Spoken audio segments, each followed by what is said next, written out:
Kalau kita coba simpulkan beberapa hal yang juga membuat akhirnya kesalahan keputusan yang diambil oleh Omar Berreda, dan tidak hanya melihat kepada kesalahan Ruben Amorim saja, coba kita summarize ya. Ada beberapa keputusan yang menurut gue cukup kontroversial dan akhirnya membuat United berada di posisi sekarang. Yang pertama, saat menunjuk Ruben Amorim ya menggantikan Erik ten Hag. Jadi sebenarnya kompensasi yang dibayar total oleh Man United itu udah terlalu besar, teman-teman. Pertama, untuk menunjuk Amorim, Omar Berreda ini harus membayar kompensasi kepada Sporting Lisbon karena Amorim masih terikat kontrak dengan Sporting, itu sebesar 9,7 juta pound ya. Dan untuk memecat Ruben Amorim sekarang itu kontraknya masih berlangsung sampai 2027 plus opsi perpanjangan 1 tahun.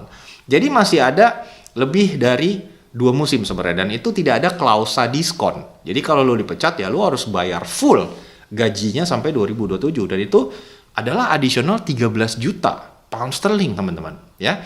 Dan terakhir, kalau kita combine biaya yang dipakai untuk membayar kompensasi Amorim dari Sporting plus memecat dia dan bayar kompensasi, itu total 21,8 juta pound sterling.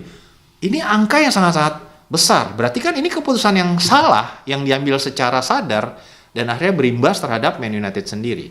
Dan kalau kita tarik lagi pada saat power play terjadi antara Berreda dan Dan Ashworth, ini juga costly banget, teman-teman.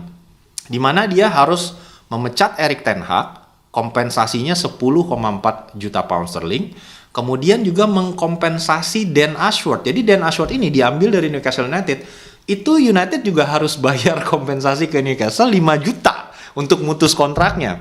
Kemudian selang 4 bulan kemudian dia dipecat, harus bayar juga pesangon sebesar 4,1 juta pound. Jadi total mecat Erik ten Hag, mecat Dan Ashworth, ngedatangin Dan Ashworth dari Newcastle itu 19,5 juta. Jadi keputusan yang salah dari Omar Berreda maupun Jason Wilcox kalau diakumulasi itu sebesar 41,3 juta pound sterling yang harus ditanggung oleh Manchester United, bukan Omar Berreda sebagai pribadi loh gitu. Dan ini juga harus di-highlight betapa kesalahan pengambilan keputusan ini itu harus dipertanyakan, harus di question mark gitu. Kenapa? Karena sebenarnya memang karena performa dari United begitu buruk, sekarang Sir Jim ini lebih memilih menyelamatkan dan mendengarkan Omar dan Jason Wilcox.